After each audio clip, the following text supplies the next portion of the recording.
Bom, então continuando essa parte sobre planejamento da propriedade agrícola, eu comentei na aula passada sobre qual a importância e quais as consequências negativas, né, de não se fazer planejamento e o que é definido por área de proteção permanente e como a gente deve fazer também o planejamento considerando as áreas de proteção permanente. Então hoje eu vou continuar falando sobre planejamento, sobre legislação e definindo o que é reserva legal. Então, reserva legal é uma área também que deve ser preservada dentro da propriedade, só que, diferentemente da área de proteção permanente, ela pode ser utilizada de alguma forma dentro da sua área de cultivo agrícola. Pode ser explorada de alguma forma economicamente, mas é claro que mantendo alguns cuidados. O objetivo principal de uma área de reserva legal é manutenção da biodiversidade dentro da área. Esse era um dos objetivos também da área de proteção permanente, assim como alguns outros que eu comentei na aula passada, como proteção das bacias hidrográficas, de locais com encosta, né, e alguns outros lá que eu comentei. Não vou ficar aqui repetindo. E no caso de reserva legal, então, o objetivo principal é manutenção de biodiversidade. Então, pode-se fazer o uso de recursos florestais em áreas de reserva legal, mas desde que ele seja um uso sustentável. E mais uma vez, vou definir o que é sustentável. É que a propriedade ela pode ser explorada, ou a área ela pode ser explorada, mas que ao mesmo tempo as gerações futuras deverão utilizar, ou ter a capacidade ou o potencial de utilizar também aquela área. Então isso significa que ela é sustentável, né? Que ela se sustenta ao longo de gerações. O Código Florestal ele determina o percentual mínimo a ser preservado de acordo com cada bioma brasileiro. E então, por exemplo, a gente tem aqui na área de Amazônia Legal 80% da área deve ser preservada. Se você tem uma propriedade rural em área de Amazônia Legal, né, obedecendo aquele mapa que eu mostrei lá nos biomas, então 80% dessa área deve ser preservada. Se for uma região de cerrado, por exemplo, isso passa a 35%, e demais biomas como campos e outras regiões, a área a ser protegida é de 20%. Isso contando área de proteção permanente, juntamente com reservas legais. Só que nem sempre é fácil você determinar o que é, né, o que vai compor essa área de 20%, por exemplo, se a gente imaginar nossos biomas aqui. Então, existe uma legislação e existem dados técnicos que ajudam a tomar decisão. Em primeiro lugar, né, a legislação determina que não pode ser suprimida totalmente qualquer vegetação nativa. Ela pode ser utilizada em regime de manejo sustentável, mas jamais suprimida totalmente, observando critérios técnicos científicos, né, estabelecidos por pesquisas e recomendações técnicas, né, dos órgãos competentes. Então, jamais fazer, por exemplo, corte raso ou qualquer prática que não seja sustentável para a manutenção dessas áreas. Isso aqui é um exemplo de utilização juntamente com eucaliptos, né, de algumas práticas, mas que pode ser feito também dentro das áreas de reserva legal, como por exemplo a apicultura. Dá para produzir mel tranquilamente ou outros produtos apícolas dentro de uma área de reserva legal, né? A legislação permite e isso é até interessante para a polinização das plantas. Pode-se coletar sementes e fazer extração de óleos essenciais de algumas espécies de plantas. Aqui ele está colocando o exemplo de eucalipto, mas a gente pode ter outras espécies que podem ser extraído óleo essencial, mas é claro, de forma sustentável. Fazer o sistema agroflorestal ou agro-silvio-pastoril, eu vou comentar isso bastante mais adiante. Fazer inclusive exploração de madeira, mas desde que de forma sustentável, ou seja, à medida que vai se explorando a madeira, vão fazendo novos plantios.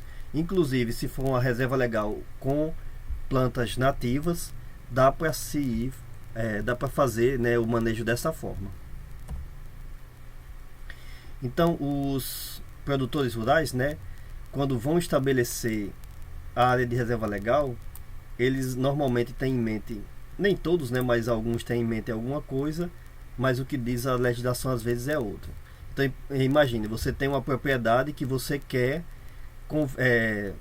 delimitar a sua área de reserva legal. Então normalmente a gente encontra muitas vezes os produtores considerando como área de reserva legal apenas com finalidades econômicas. É claro que não são todos, mas são a maioria deles.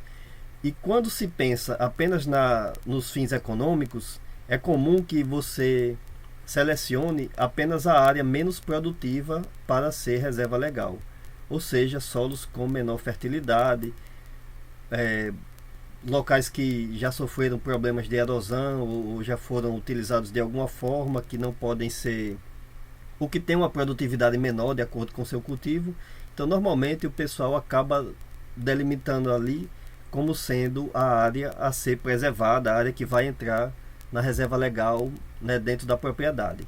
Só que muitas vezes quando o solo tem menos fertilidade, aliás sempre, né, que o solo tem menos fertilidade, isso significa que as florestas a serem preservadas vão ter uma menor capacidade também de produção de biomassa e consequentemente, né, a proteção tanto das espécies da flora quanto da fauna existentes ali. Então o critério ele não pode ser pensado apenas do ponto de vista econômico do produtor que está ali, né, interessado em algum produto florestal. Existem critérios legais determinados pelo Código Florestal, determinados pela resolução do CONAMA, que eu comentei na aula passada, e esses aqui é quem devem ser considerados. Então, quem estabelece qual que é a área de reserva legal e área de preservação permanente dentro de uma propriedade vão ser técnicos, né, que vão inclusive fiscalizar a sua propriedade. Isso pelo menos o que determina as leis. Então a área vai ter que ter importância realmente na preservação, né? Não é só caráter econômico. Então esses vários critérios eles vão ser aprovados pelo órgão ambiental, que normalmente, no nosso caso aqui, ele é o órgão ambiental estadual competente, e através, em alguns outros locais, né, através de convênio com órgãos municipais ou algumas outras instituições. E aí, após ser estabelecido nesse local e ser o primeiro mapa é submetido, né, a esses órgãos competentes para que eles determinem o que é que deve ou não ser considerado dentro da sua propriedade. E aí eles seguem, né, alguns critérios exatamente para determinar isso. Então o primeiro critério é o plano da bacia hidrográfica. Aquela área que vai ser protegida é importante para a proteção da bacia hidrográfica da região, né? Eu comentei na aula passada que esse é um dos principais fatores a se considerar quando se estabelece área de proteção permanente. No caso de área de reserva legal também. Está ligado ao plano diretor municipal, né? Então esse é outro critério. Por isso que os municípios entram nessa classificação. Então isso tem interesse, por exemplo, para o turismo do município, para a preservação de algum valor ou de alguma espécie animal ou da flora que é importante ali para aquele município. Então isso vai ser considerado também. Ou deve, né, pelo menos ser considerado de acordo com a legislação. Zoneamento ecológico e econômico, né, se aquela área, por exemplo, tem importância na preservação da economia e da ecologia da região.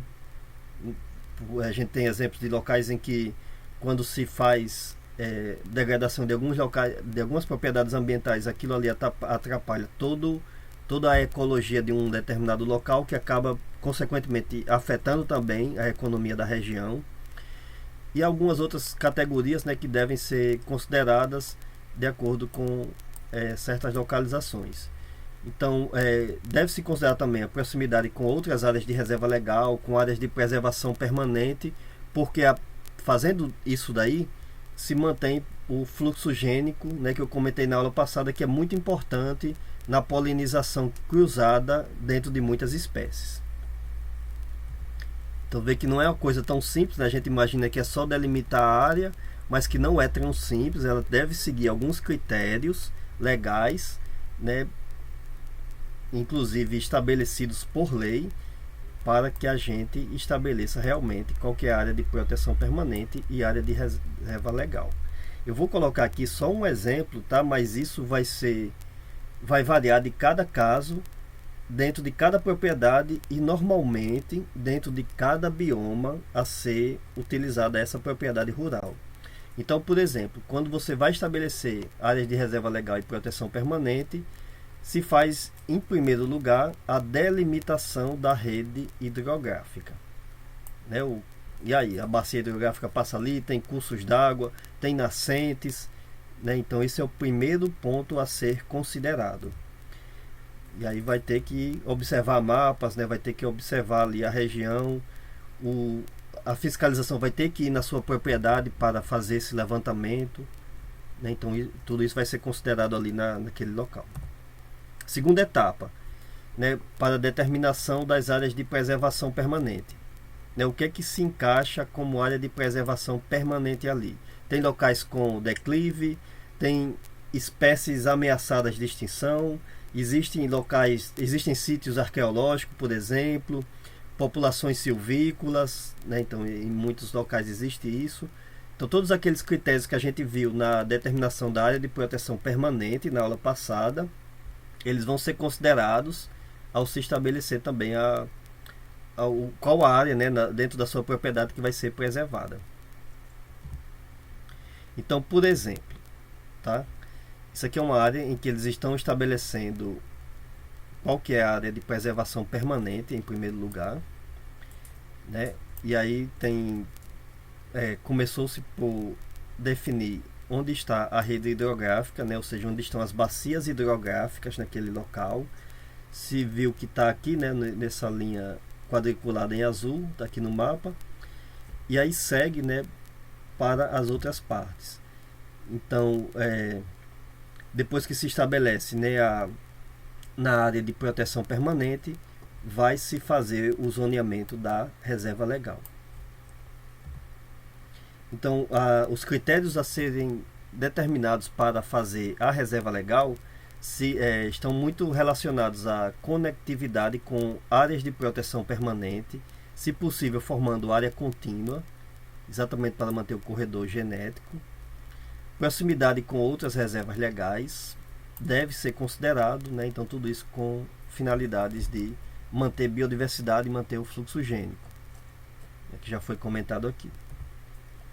E aqui, por exemplo, está ali o mesmo mapa, né, em que está a área de proteção permanente aqui, e aliás o mapa da mesma propriedade, a área de proteção permanente e a reserva legal. Você vê que o que está em verde mais escuro aqui são as áreas de reserva legal que foram estabelecidas, e aqui as áreas de proteção permanente que estão basicamente em volta dos cursos d'água nessa propriedade, que é a área de proteção permanente da mata ciliar. Nesse caso aqui eles não têm locais com declive, nem tem aquelas outras situações que se enquadram na área de proteção permanente. Então tudo que eles puderam determinar aqui foi exatamente as áreas que estão protegendo a bacia hidrográfica, né? Estão protegendo os rios. E aí depois estabeleceu-se outras áreas para serem de reserva legal. Então nessas áreas de reserva legal, como eu comentei, a principal finalidade é a preservação biológica, e aí elas podem ser utilizadas, podem ser manejadas de alguma forma, mas é claro que seguindo critérios de sustentabilidade. A área de proteção permanente não. Tal que foi determinado como área de proteção permanente ou preservação permanente, ela simplesmente não pode ser retirada. Ela tem que permanecer ali, porque a partir do momento que se faz desmatamentos, deixa-se de proteger, nesse exemplo aqui, os cursos d'água. Se fosse num local com declive acima de 45 graus, deixaria de proteger aquele solo, né, aquela área lá com declividade. Então aí, só para detalhar aqui, né, então foi-se estabelecidos corredores ecológicos para manter o fluxo gênico, né, nesse caso aqui. O que está em branco é a área de produção nessa propriedade, então pode ser utilizado para pastagens, cultivos agrícolas, reflorestamento também, né? Tudo isso pode ser feito nesses locais, plantios de florestas para exploração de madeira, tudo isso dá para ser feito aqui. Manejo de floresta nativa ele pode ser feito nas áreas de reserva legal, tá? Tudo isso daqui. Então dá para fazer extração de madeira, sementes, né? E algumas outras atividades florestais. Só que, né, mais uma vez repetindo, de forma sustentável, né? Jamais essa vegetação ela pode ser suprimida ao ponto de atrapalhar a sua sustentabilidade. E pode ser utilizada, é claro, também, né, para a preservação ambiental. A reserva legal ela pode ter também, é claro, a finalidade simplesmente de preservação ambiental. E aí, nesse caso, não apenas preservação biológica, mas a preservação de todo o ambiente daquela região. Então isso é uma figura, tá? Só para exemplificar isso, o que seria uma propriedade seguindo critérios de reserva legal, né, e áreas de proteção permanente. Então você vê aqui à direita os locais de cultivo, o local em que o curso d'água está passando, tem sempre mata ciliar protegendo. A gente viu na aula passada que a extensão de terras de mata ciliar vai depender da largura do curso d'água, né? Então isso é estabelecido lá pelas resoluções e pela legislação ambiental. Tem os locais de criação de animal, né? Que é a área de proteção permanente também, porque é uma área com declive, né? E por aí vai.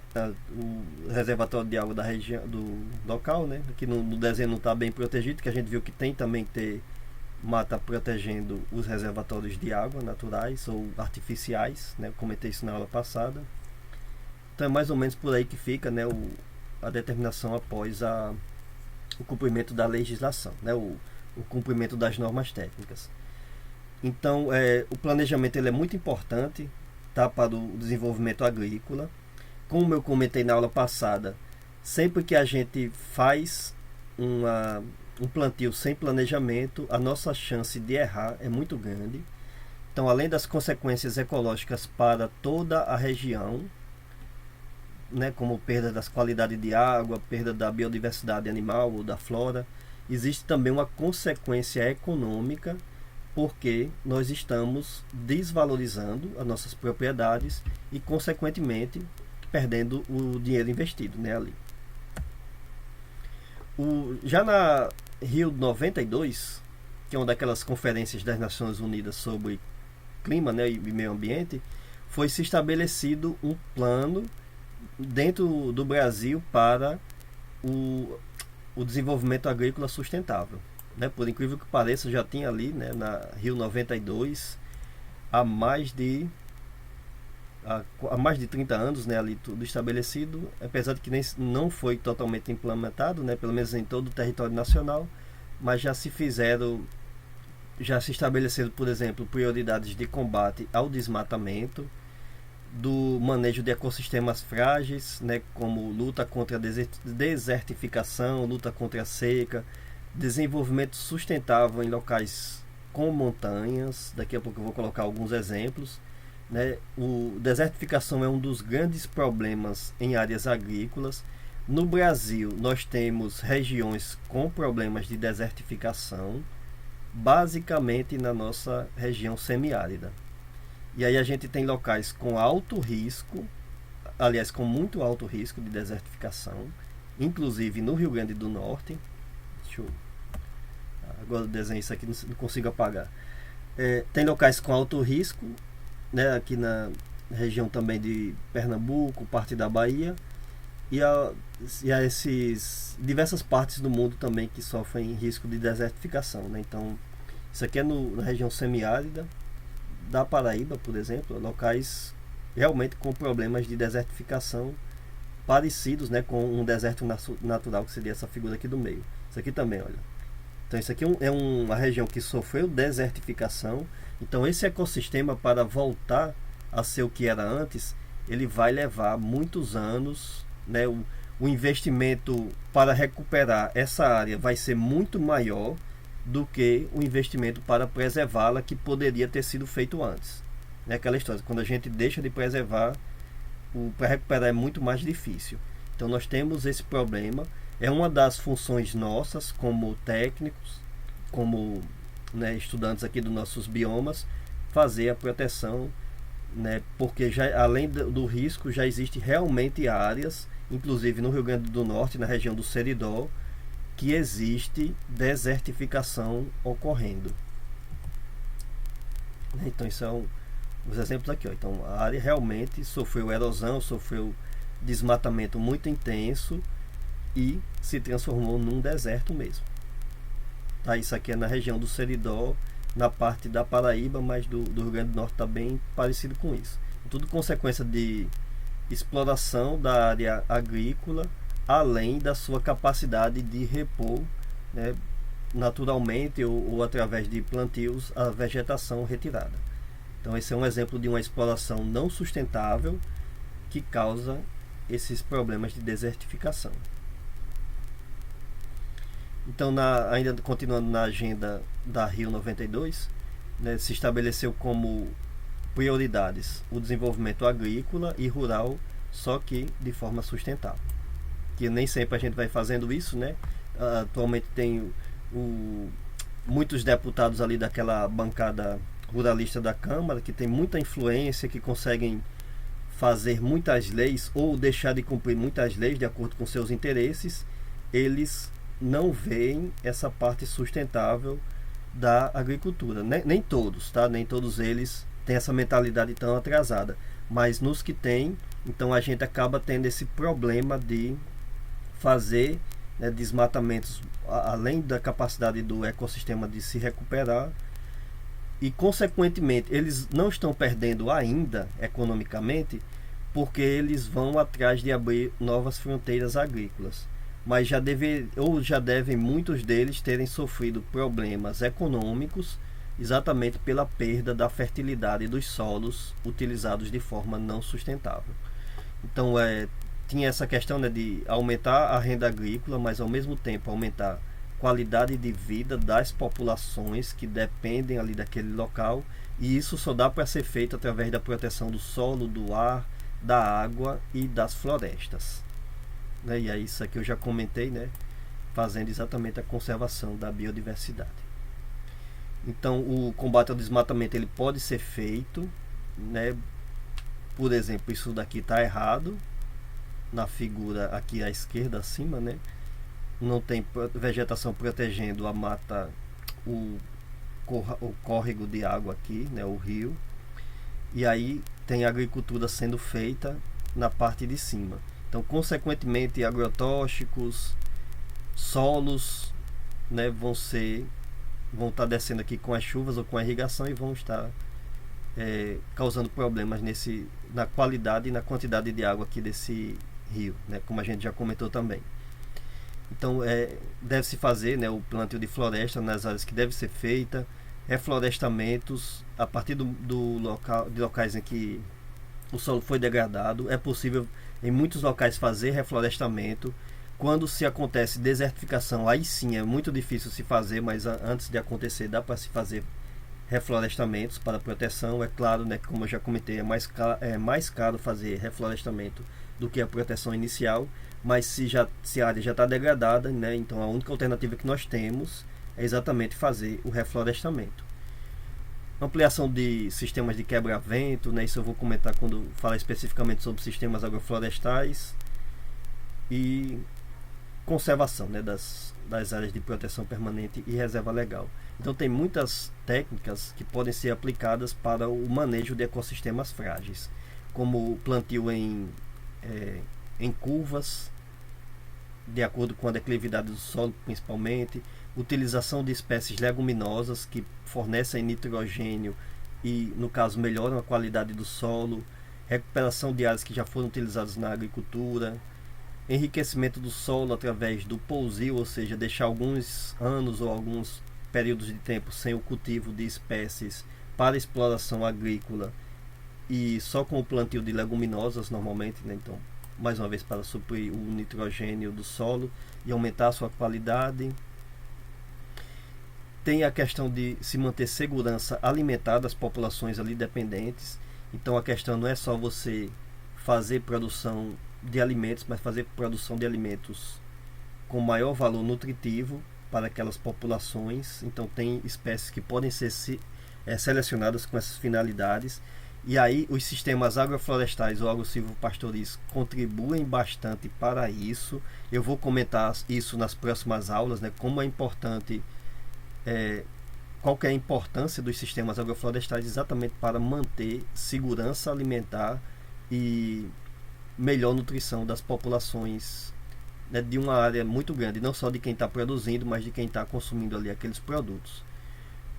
Então, proteção com culturas utilizadas como quebra-vento, né, para diminuir a velocidade do vento em certos locais. Isso contribui muito para a preservação daquelas espécies, principalmente em um ecossistema que já sofreu desmatamento, né, que foi degradado. E plantio também de espécies arbustivas e arbóreas para a recuperação dos solos. Tudo isso eu vou comentar lá nos sistemas agroflorestais. Então aqui a gente tem exatamente o plantio entre culturas, que isso aqui na verdade se chama consórcio, né, de espécies diferentes cultivadas numa mesma área. Normalmente o ideal é que as duas se beneficiem desse sistema de plantio. Nesse caso aqui tem uma leguminosa no meio das linhas, que ela vai produzir alguma coisa e vai colocar nitrogênio no solo, que vai por sua vez aumentar a produção da espécie arbórea que está aqui nesse local, e que por sua vez ela funciona também como quebra-vento para diminuir. Se diminui a velocidade dos ventos aqui no meio das linhas, isso diminui também a evaporação da água, transmissão de doenças, né, e por aí vai. Eu vou comentar isso tudo mais em detalhe quando falar sobre sistemas agroflorestais, mas só para a gente ver que um dos exemplos de se fazer essa combinação de cultivos é que, na medida do possível, as duas ou mais culturas que estão convivendo ali naquele local sejam beneficiadas. E aí, consequentemente, o produtor, né, e todo o sistema ele se torna mais interessante. Isso aqui são exemplos de plantios em curvas de nível, seguindo exatamente a declividade dos locais. Isso é o recomendado, né, de acordo com a legislação, para diminuir a erosão nesses locais, diminuir exatamente o carregamento superficial de solos quando acontecem chuvas. Vocês observam que essa declividade aqui ela não está superior a 45 graus. Se fosse 45 graus, então simplesmente não poderia ser feito plantios. Seria uma área de proteção permanente, de acordo com a legislação, que é nesse caso, né, dessa região aqui com declividade maior. Na China, por exemplo, eles há muito tempo, na China, no Vietnã, né, em muitos países da Ásia que tem locais muito montanhosos, então há muitos anos que eles já fazem cultivo de arroz, por exemplo, em curvas de nível, né? Então tranquilamente eles utilizam ali aquela área, às vezes até com declividade superior a 45 graus, como isso aqui. É claro que na legislação brasileira isso aqui entraria como área de proteção permanente, né? Então, mas muitas vezes os produtores utilizam isso daí lá, e utilizam até de forma sustentável, né, durante muitos anos. Quando se pega pinturas antigas de quadros chineses, né, das dinastias mais antigas, já estão representados lá, né, plantios com curva de nível, né, mostrando que há muito tempo que eles já aplicam essa técnica. Até porque, né, seria o único solo que eles tinham disponível, então eles entenderam que tinham que proteger aquele solo, ou seja, utilizar ele de forma sustentável, permitindo que as gerações seguintes pudessem sobreviver também ali naquele local. Bom, então, considerações finais, né? Então a legislação ela chega exatamente para deixar de forma clara o que é que a gente deve considerar como área de proteção permanente, ou área de preservação permanente, aliás, e áreas de reserva legal. Então, preservação permanente ela tem finalidade exatamente a preservação ambiental, ou seja, de todo o ambiente, tanto da parte biológica quanto dos rios, dos declives e de outras características locais importantes. E no caso de reserva legal, ela pode ser utilizada, mas utilizada de forma sustentável, mas ao mesmo tempo permitir uma preservação da biodiversidade. Então pode ser que dentro da sua propriedade agrícola existam áreas que pelos critérios legais eles sejam apenas considerados de reserva legal. Por exemplo, não tem nenhum curso d'água, não tem nenhuma bacia hidrográfica importante ali. Então, se você está no nosso bioma, tanto de Mata Atlântica quanto aliás, nos biomas de Caatinga, na floresta, a área é um pouquinho maior, mas imagine na Caatinga, que deve ser preservado 20% da área, então você teria que ter 20% da sua área como áreas de reserva legal.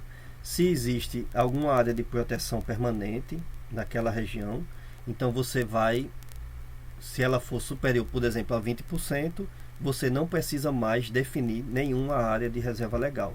Se essa área for inferior a 20%, por exemplo, se for 10% da sua área que se encaixa na categoria de área de preservação permanente, aí você deixa mais 10% como área de reserva legal.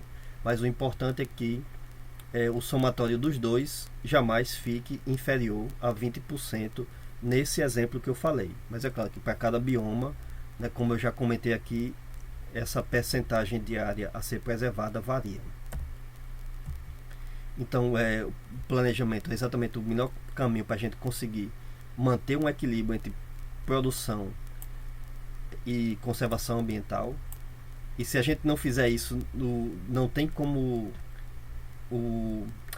você conseguir explorar aquela região por muito tempo. Então, consequentemente, além das perdas ecológicas, vão ter perdas econômicas também. Eu vou comentar isso em detalhes quando eu falar sobre os sistemas agroflorestais, inclusive mostrando exemplos de consequências muito negativas que acontecem devido à falta de conservação ambiental. Então, muito obrigado pela atenção e até a próxima.